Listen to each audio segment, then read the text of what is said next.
Se você tem ação da Gerdau, preste muita atenção. Então, a ação da Gerdau cai fortemente já há 2 dias, movida a uma suspeita de um acordo entre Estados Unidos e Canadá. Mas dois dos maiores bancos afirmam que isso é só um ruído. E no vídeo de hoje a gente vai tentar entender o que é realmente esse ruído e o porquê que eles estão afirmando isso. Então fique até o final que a gente vai tentar entender o que são esses motivos para este ruído e tentar analisar o gráfico para saber se há ou não uma oportunidade devido a essa queda da Gerdau. Então vamos primeiramente aos fatos, né? O que aconteceu para a gente entender um pouco do contexto que está levando esta movimentação de queda da Gerdau. Mas antes, que também é muito importante, não se esqueçam de curtir, compartilhar e se inscrever no canal para que eu continue aqui trazendo dados importantes ou um ruído importante conforme os bancos, tá? Então a Gerdau, um possível acordo entre Estados Unidos e Canadá, preocupa menos do que o parece. Então a Gerdau pode estar menos exposta a uma eventual redução de tarifas americanas sobre o aço canadense, o que a reação do mercado sugere. Essa avaliação é da UBS, tá? Que destaca a baixa participação do Canadá e México nas importações de vigas e MBQ, principais produtos da companhia no mercado americano. As ações fecharam em queda superior a 5% na quarta-feira após a notícia, mas os bancos consideram o impacto limitado. Então já temos um ponto importante, né, a ser analisado aqui. Então há essa suspeita de um acordo comercial entre Canadá, México e Estados Unidos e que, se houver esse acordo potencial aí que irá sair, teoricamente não iria afetar de maneira muito grave a Gerdau. Isso é um ponto importante, tá? Então aqui quarta-feira, né, ações caíram, quinta-feira elas também continuaram a cair, até fecham bonita aqui, a gente vai ver depois. Fecharam uma queda, né, superior a 5% após a notícia dos Estados Unidos que pode reduzir de 50 para 25% a tarifa sobre o aço canadense. Na quinta-feira o papel seguiu em queda, recuando mais de 2%.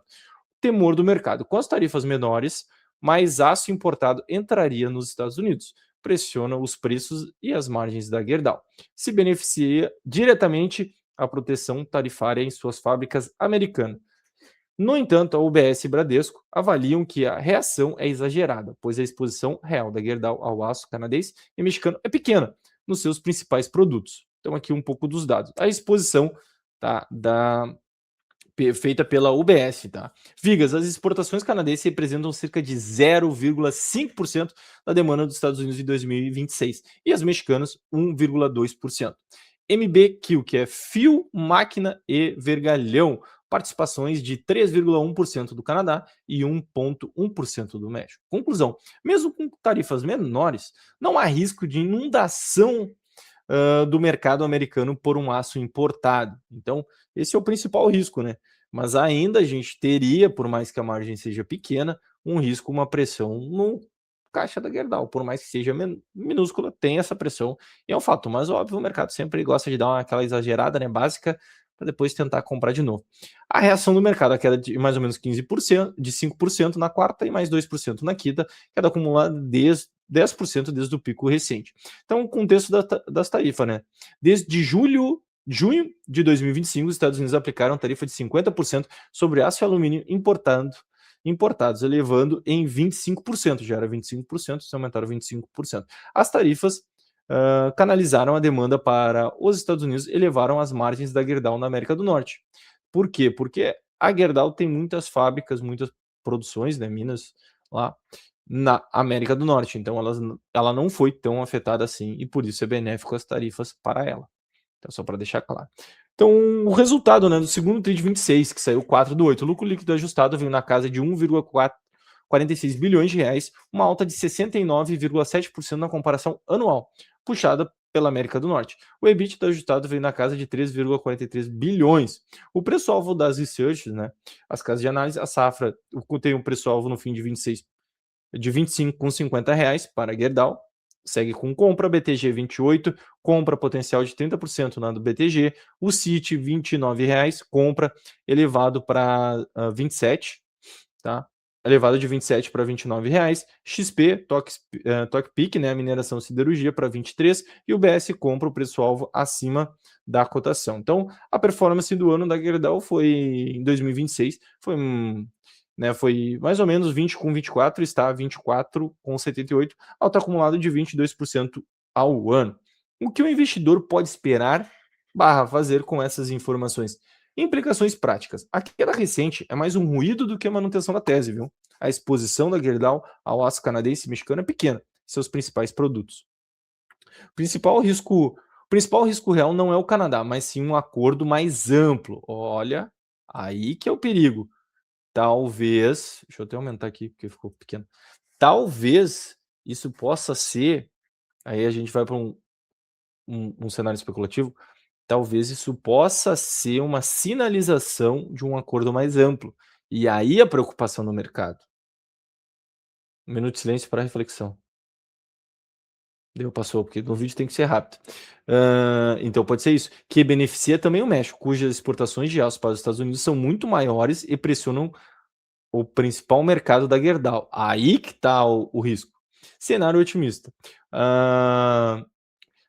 O otimista, né? O acordo isolado com o Canadá impacta limitado a Gerdau, mantém as margens fortes na América do Norte. Neutro, acordo com cotas impacta parcialmente mitigado. Pessimista, acordo amplo, né? Que beneficia o México, maior pressão competitiva e revisão das expectativas de lucro. Então o buraco é aí, né? Se a gente for ver, o problema tá aí. Tá num possível acordo lá para o mercado, quer saber lá na frente, né? Ações concentradas para investidores. Acompanhar o desdobramento, né, do acordo da USMCA e qualquer sinal de redução das tarifas para o México. Então o drive aqui perigoso é o México. Esse é o gatilho que realmente importa. Monitorar o preço-alvo das casas Safra, BTG, XP versus a cotação atual, avaliar a queda de mais ou menos 10% representa a oportunidade de entrada, dado que os fundamentos do segundo trimestre de 26 fortes e margens na América do Norte permanecem intactos. Então, basicamente, galera, a gente entendeu ali o porquê que os bancos, em tese, né, mas aí a gente pode até criar uma ideia de, os bancos estão talvez mais ou menos assim, que é o quê? Que nesse primeiro momento o acordo com o Canadá não vai trazer piora, né, para as margens da Gerdau. Mas, todavia, porém, um possível acordo com o México, que é talvez o que o mercado esteja especulando, lá na frente, pode trazer uma piora para a Gerdau aí. Então, é um ponto importante a ser analisado. E olhando os gráficos aqui, a gente percebe que a Gerdau vinha de uma movimentação forte de alta, né?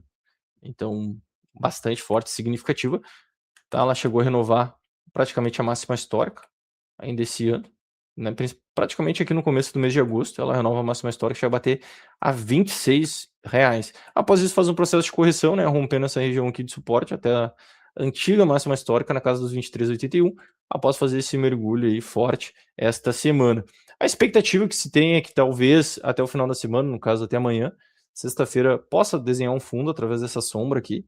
A gente já estava olhando o gráfico diário e potencialmente, né, o gráfico diário já começa a demonstrar aqui um candle, né, de possível fundo. A gente tem um candle que joga para baixo muito forte na sua abertura e volta, fecha perto da máxima, demonstra uma força compradora significativa, e o ponto mais interessante é que ela teria, de certa forma, espaço para voltar para essa região dos 23,70, tá? Então tem exatamente espaço para ela voltar para essa região. Então, assim, ó, se a gente for pensar no longo prazo, não é tão interessante entrar em Gerdau agora para o longo prazo, não faz muito sentido. Mas para o médio, curto prazo pode fazer sentido. No médio prazo, eu digo tentar pescar aqui a possibilidade de um swing trade, eu acho possível para tentar buscar esse retorno. Pode gerar um potencial de retorno ali na casa dos 5%, ou até mesmo especular um retorno mais amplo aí para o longo prazo, que seria voltar para a máxima histórica, depois desse susto. Mas ainda a gente ficaria com aquele asterisco, será que vai haver este acordo com o México ou não? Esse asterisco pode modificar aí bastante a movimentação da Gerdau, tá? E pode chamar bastante atenção. Então, para o médio prazo, aqui pensando até mesmo swing trade, pode rolar uma entrada aqui, hein? Tem que ficar atento para ver como é que vai ser o fechamento na sexta-feira. Se rolar aqui, vai ficar interessante. E já trazendo por curtíssimo prazo, e aí o intradia, pode ser que tenhamos, tá, uma possibilidade de uma movimentação no intradia. Por óbvio, o diário ele abre sim essa margem, mas a ideia seria esperar que nos times menores, 60, 30 minutos, tenhamos um sinal de continuidade de uma movimentação de alta ou dar um indício para amanhã ter uma continuidade dessa movimentação de alta. O ponto é que a gente não tem, né?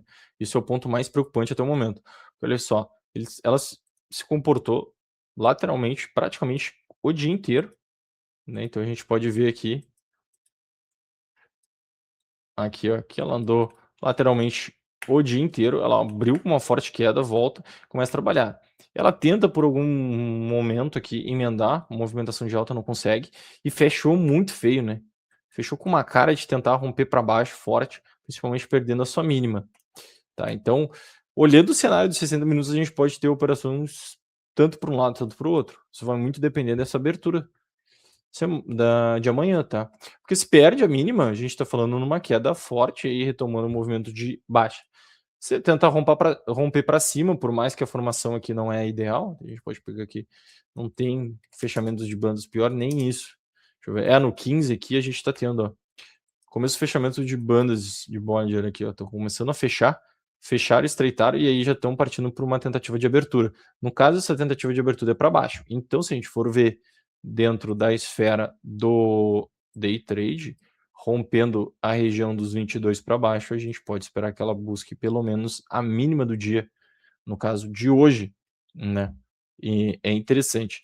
A estrutura para o diário para tentar voltar a subir, vale a pena se agarrar nela e tem uma possibilidade, mas quando a gente vai para o time menor aqui, para ver se estamos estruturando uma alta mais considerável, o bom seria isso aqui, ó, até mais ou menos isso aqui, ó, o rompimento da máxima faria sentido uma movimentação de alta. Mas como começou a andar dessa forma, meio que já deu uma complicada, né? Ficou feio isso aqui, então atrapalhou bastante. Tá, mas eu fico ligado para amanhã especificamente uma possibilidade de um day trade, pelo jeito que está fechando aqui, pode ser para baixo, mas não descarta a possibilidade de tentar romper para cima, pode ser uma ideia também interessante. Então, o bom é analisar ela. E se nós formos pensar no médio prazo, que seria uma operação de swing trade, tem que ficar atento para o fechamento de sexta. Se tentar demonstrar principalmente o rompimento para cima aqui, pode abrir na segunda-feira tentando romper, porque aí nós teríamos uma sombra interessante aqui no semanal, essa sombra inferior, e o começo, né, de uma movimentação de alta, que pode ser essa possibilidade de um retorno. Beleza, então, galera, a gente entendeu um pouco por que os bancos estão considerando um ruído, mas tem uma vírgula e um asterisco importante, né? Que é a questão do México. Se o México entrar na parada, o negócio vai ficar feio para a Gerdau.